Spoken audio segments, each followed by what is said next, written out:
Hello and welcome to Resilience, the global adaptation podcast, the show where we'll be exploring the best solutions and cutting-edge technologies for adapting to climate change. From climate-resilient forests to the use of artificial intelligence to the power of storytelling, we are coming to you from the United Nations Environment Programme. I'm Liz Bernhardt. And I'm Marcus Neild. In our podcast, we'll be talking to the world's greatest adaptation experts, but we'll also be travelling around the world to meet people on the front lines of climate change to hear personal stories of how they've built resilience. We're really excited to share some incredible climate success stories with you. Join us as we adapt to climate change, one conversation at a time. So today, we're going to be talking about the importance of innovation for building climate resilience. There's almost something deeply human about innovation. It represents our capacity to think beyond limits, to create new solutions where none previously existed. But what we want to know is, what does this look like in the context of adapting to climate change? Every day, we're seeing more and more innovative solutions helping the world to prepare for climate change. From AI to drones, augmented reality, quantum computing, and a lot more. A new technological revolution is most definitely here, and along with it come opportunities and solutions for building a climate-resilient world. But innovation isn't always just about technology. In climate adaptation, you can have policy innovations, cultural innovations, and innovations in terms of how to finance solutions. But don't just take our word for it. So in this episode, we're going to hear from two really forward-thinking minds, people who are coming up with incredible ways to build resilience. There's no one-size-fits-all solution, but I think that's actually what makes this such an interesting topic. So let's welcome our first guest to the show. Today, we have the pleasure of speaking with a climate technology specialist, Nadege Trocellier, from the Climate Technology Center and Network, or CTCN for short. Now, the CTCN is a fascinating entity. It connects developing countries with the technological expertise they need to both mitigate and adapt to climate change. They've built a network that taps into the world's brightest minds and most promising solutions. And Nadege has been at the forefront of CTCN's effort to foster innovative approaches, especially in developing countries where people are disproportionately impacted by climate change. It's in these regions that the stakes are highest and where creativity and innovation can have the most profound effect. Now, one exciting initiative that Nadege is involved with, and which we want to talk about today, is the Adaptation Fund Climate Innovation Accelerator. Bit of a tongue twister, I know, but the Innovation Accelerator has been doing really excellent work in identifying and then funding projects that are at the cutting edge of climate resilience. Okay, Nadege, thanks so much for coming onto the show. Welcome to Resilience. Yes, thank you, Marcus. Could you give us some examples of how innovation is changing the way that people are adapting to climate change? I think that we can say that technology is key in helping people adapt to climate change. So we can see it everywhere. Some people are using AI for early warning systems. Others are using augmented reality to visualize the impact of changing climate. Drones play a big role in disaster response, for example. Water use is being improved through different technologies like solar-powered irrigation system, drip irrigation, water sensors, hydroponics, aquaponics, sustainable rice intensification that are enhancing food security. We have mangrove restoration, agroforestry, wetland conservation that help to protect the ecosystem. And when it comes to cities, it is now demonstrated that green spaces can reduce the heat island effect that most others suffer from. So I can stop the list of technologies there, but of course it's not an exhaustive list. And we need to make sure that this innovation is targeted towards the people that most need it. Nadege, I work in freshwater and coastal and marine ecosystems, so I love all the watery examples you just gave. I'd love to know from you, are there any examples that you think are particularly promising that you want to tell us a little bit more about? Yes, we can take a look, or we can take an example on digitalization in agriculture. Let me explain a little bit more about the context where we work on. The CTCN is working on testing technologies that has never been tried before in a specific country. So one of the projects I'm working on currently is called RANET. It's a radio and internet system, and we are implemented it in Nigeria. And so in Nigeria, like in so many other countries, having access to important weather data is very key for farmers. But the question is, how do we get this information to farmers? Like, how do we make sure that the information is timely and it is accurate? We are working very closely with the Nigerian Meteorological Agency to provide farmers with 10 days weather forecast through radio that may help farmers decide when to harvest, what crops may grow within these climate conditions.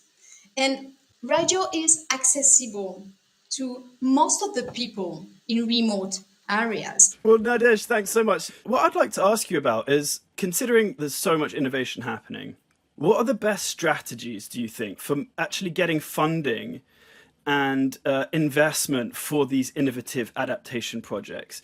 The CTCN is trying to do its part, and for example, we have this Adaptation Fund Climate Innovation Accelerator, AFSIA called, that provides funding to pilot small-scale adaptation projects.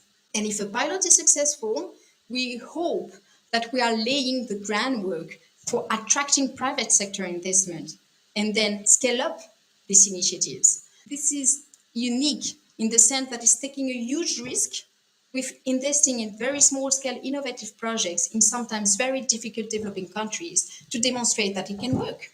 I'd love to know some of the examples of what the Innovation Accelerator might have already funded. When we list the technologies at the beginning, we mentioned a couple of farming techniques, and it's difficult to talk about adaptation without talking about agriculture. But we are also working on smart farming. And one of the projects we are implementing today in Mozambique is trying to build an integrated smart farming system. And this includes both access to water, electricity, and the production of natural gas. The farm sits by a reliable water source, and we have a pumping station, which is, of course, powered by solar energy that supplies water to the field using a drip irrigation system. And like this, we ensure that there is efficient water use and that the crops receive the right amount of water at the right time. Yeah. Then on the farms, we have fish tanks to provide both protein as well as rich water that will also be used for crop irrigation. Then we collect the waste from the livestock to process it through a biodigester that will enable us to produce biogas and organic fertilizer. And then close by, we have a biocomposting tank, which will turn organic farm waste into compost. And so the idea is to test how this entire connected system and connected technologies can work together and could be scaled up. So is the innovation there, not the specific technologies, but the way that they're all integrated together in a holistic way? Yes, absolutely. It's the way you can connect different technologies that are quite simple and easy to access and easy to manufacture, how you can connect them to create an entirely connected smart farming system. We've talked a lot about technology, but I guess that innovation isn't just about technology, right? I think there can be cultural and social innovations as well. Do you have some examples of innovations from in that space?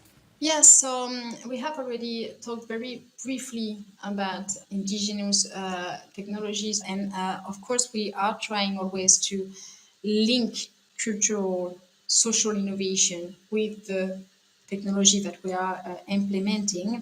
For example, if we look at this project in St. Kitts, where we developed a tool to forecast the dry season and the impact of drought in the country of St. Kitts in the Latin America and Caribbean region, we noticed that it will impact one of the crop that has been grown for decennies in the country.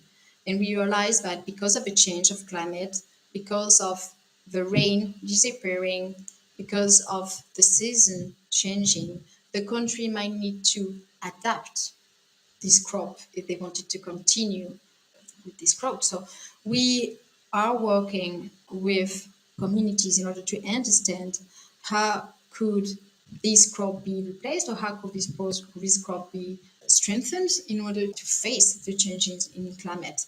And we know that this innovation will have an impact on the culture, and it has to be a slow process of acceptation, and we need to work with the communities to receive their inputs.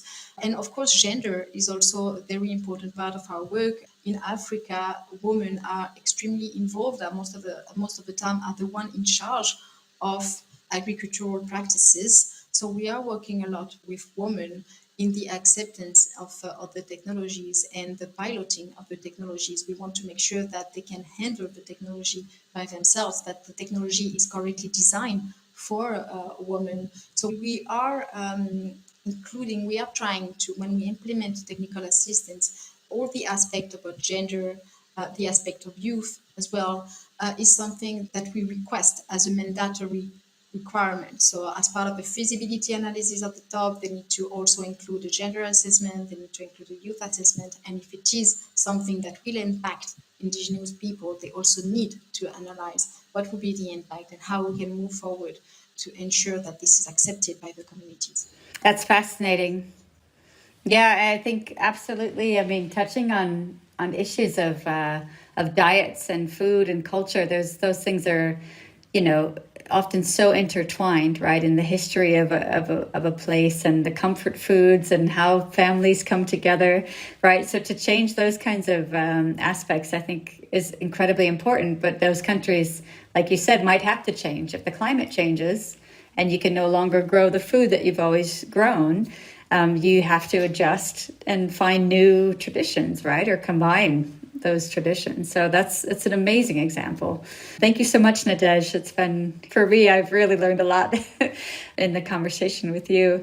There's one question that we love to ask all our guests. What do you think is the biggest topic in adaptation right now that no one is talking about? I think my first thought will be on evaluation and tracking the impact of adaptation projects, adaptation technology transfers. There is a lack of framework to be able to monitor what technology works and what doesn't. And it would be nice if we could have data and metrics, I think, to do so. And I do think that this lack of capacity in understanding and in demonstrating the impact of the projects that we are implementing, following a global framework that would be accepted by different countries, will support. If we could have something stronger on that path, I think it will support the leveraging of financial opportunities, funding opportunities. That, I think, would be my answer to this. Nadege, thanks so much for not only your own enthusiasm and passion around this topic, but so many super interesting examples, some I'd never heard of before. And I really learned a lot. We'd love to know, for those of our listeners, where can they go to listen and follow more about your work online? Yes, I think the easiest way is to go to the CTCN webpage. We try to share different news on what is happening, and you could have a list of all the technical assistances that we are implementing by region. We have a filter system that enables to cover different region, countries, technologies, or sectors. So I think that the webpage is always a good option, and of course UNEP is also a very good source of inspiration. Thanks so much, Nadege. That was Nadege Trocellier from CTCN.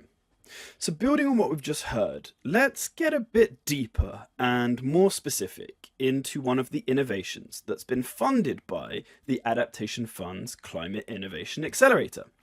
Our next guest, Omar Saleh, leads WaveSave, an initiative developing groundbreaking flood prevention technologies. Omar and his team are behind a fascinating solution called SLAMDAM, a flexible, portable flood barrier designed to rapidly protect communities from flooding. We're going to talk about how this innovative flood barrier works, its benefits, and how it's being deployed around the world. But we start by asking Omar, about his native country, the Netherlands, and how it used innovation to become a global pioneer in flood control. So, Omar, thank you so much for joining us on the show today. Happy to be here. So today we're going to be talking to you about some really innovative solutions that you and your team are developing and bringing to different parts of the world. However, just before we start that, so you're Dutch, and the Netherlands is one of the world's greatest pioneers in terms of flood management and water management. For example, I just discovered recently that the Netherlands is actually the second largest exporter of agricultural goods in the world, which I thought was quite stunning considering about a quarter of the country is below sea level. So clearly there's obviously some lessons and expertise to learn from that. So how did the Netherlands become global leaders in flood control? You're right in recognizing that we are a global leader with regards to water management and by extension flood control. I think it has to do with the fact that we are, as you mentioned, below sea level. We've been conscious of that already for decades, for centuries probably. Basically, for the Netherlands, it's an existential threat. If we don't have any dikes in place or other flood control solutions, pretty much we cease to exist. So as a country or as a society, we've been very conscious of that. And that is something you see throughout our society. If you look at our universities, they're heavily focused on water management. We have applied science institutes, even the government, they acknowledge that the water sector is a very high priority, and the private sector as well. So it's in our DNA. I'd love to know what role you see innovation and technology having played in that development. I think innovation is also part of our DNA, but in particular related to water-related challenges. We have climate change now, we have changing environments. That means that the risk of flooding also changes. And in that sense, we need to adapt. We need to stay ahead of the game to make sure that we can manage the risks, these changing risks. That means that we need to innovate to make sure that we can reduce the risk, to make sure that we can protect ourselves. And that is something you see throughout our society, and in particular by the collaboration between the government, between applied science institutes, by private companies. That way we are able to innovate and make sure that we have the best technologies and approaches to manage these type of risks. It's really interesting. You're sort of describing almost like a kind of whole of society approach there with a sort of coherence between all the different elements. So let's talk about SLAMDAM. SLAMDAM is obviously a fascinating technology to counter flooding. Let's start at the top. Could you tell us what exactly is it and how does it work? So in a nutshell, SLAMDAM is a easily deployable barrier that has to be filled with water to enhance resilience to both flooding and drought by storing or harnessing water. It's a very straightforward technology. And by the way, SLAMDAM stands for Saves Lives and More Dam, and it's made out of EPDM, which is a synthetic rubber, and it's a modular system. So basically, you have these bags that you have to fill with water, and you can put these bags side by side, and that way you can make a very lengthy barrier, basically as long as you want, to make sure that when water levels start rising, everything that's behind the SLAMDAM is protected from flood damages. In that way, we are fighting water with water, because SLAMDAM is filled with water. And it's always quite interesting because I have to give presentations worldwide, and I'm standing there together with other Dutch companies who have state-of-the-art technologies, drone technology, AI technology, and I'm standing there with a rubber bag, Giant balloon. But in my view, the way I look at it, the beauty lies in its simplicity. It is effective and it is simple. So sometimes, then people come at me and they say, "But why don't we already have this?" Yeah, I know. I think it's such a simple solution and effective. Yeah, we should scale it up worldwide. And I love this idea of the kind of dual purpose of it, because I think obviously that makes it so much more cost effective, right? If it's tackling floods, but then also that water that's used in these kind of inflatable modules can then be used in times of drought, you're almost killing two birds with one stone, right? Exactly. And I think that's also where we distinguish ourselves from other flood resilient measures. You can also deploy it as a semi-permanent or a permanent solution. And indeed, the dual purpose, that is even more than I expected, is really interesting for people worldwide. Not in the least part because pretty much every country has issues with both flooding and drought, exacerbated due to climate change. Omar, that's really fascinating. I'd love to know how this works in the real world. We do projects all over the world. One comes to mind as a project we did in Burundi. It was financed and supported by United Nations Environmental Program. And this was a project at a small community. And this country, much like other countries, they have really issues with flooding and drought, exacerbated by climate change. And they're very unprepared. So this particular community, they have both issues with flooding and drought. And what we did in that project is what we normally do is we do an analysis. So first of all, we try to explore what are the flood characteristics of that particular area. That information gives us an idea of if and how SLAMDAM could help. So that's something we did at that particular community. Accordingly, we made SLAMDAM, we sent it to the location, trained the people in less than half a day, and they were fully equipped to deploy SLAMDAM independently. And what they do is they deploy SLAMDAM more as a semi-permanent solution during the entire rain season. It prevents flooding from everything that's behind it, which is mainly crops and people living there. The good thing about that is the rest of the year, they're using it for water storage or water harnessing. And we did some independent monitoring and evaluation, and they did an analysis, and they found out that that particular community, their agricultural production had doubled, and subsequently the incomes had doubled. And that had a ripple effect in that community because child penetration decreased, they had better access to healthcare, better access to education, even gender equality improved as well because women had more income. Last year, it was in November, we organized a study trip to that location. And there was this whole ceremony. They were singing and dancing while receiving us, and they gave speeches.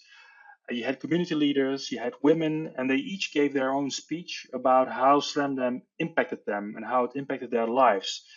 And I think in particular, there was this one woman who was saying that, she has better income now, and she herself was saying, well, it helps the women in our community, and there's more equality.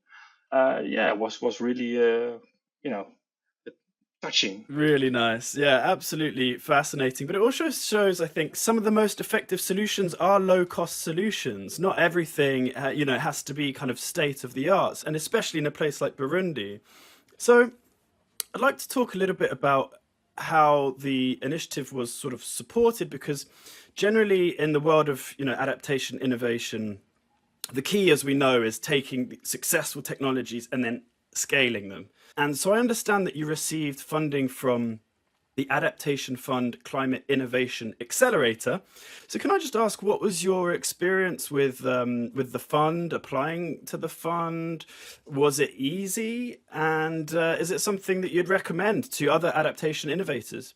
Yeah, we're always grateful when we get the opportunity to demonstrate our innovation or implement projects worldwide. And this one is indeed financed and through the UNEP and through CTCN, the operational arm of UNEP. This was a great opportunity, first of all, to help the people in Burundi, most importantly, but at the same time also to show our technology. Because it's an innovation, it's very straightforward, but still people always say, we want to see it in our country, we want to see how it works. And this was a great vehicle for us.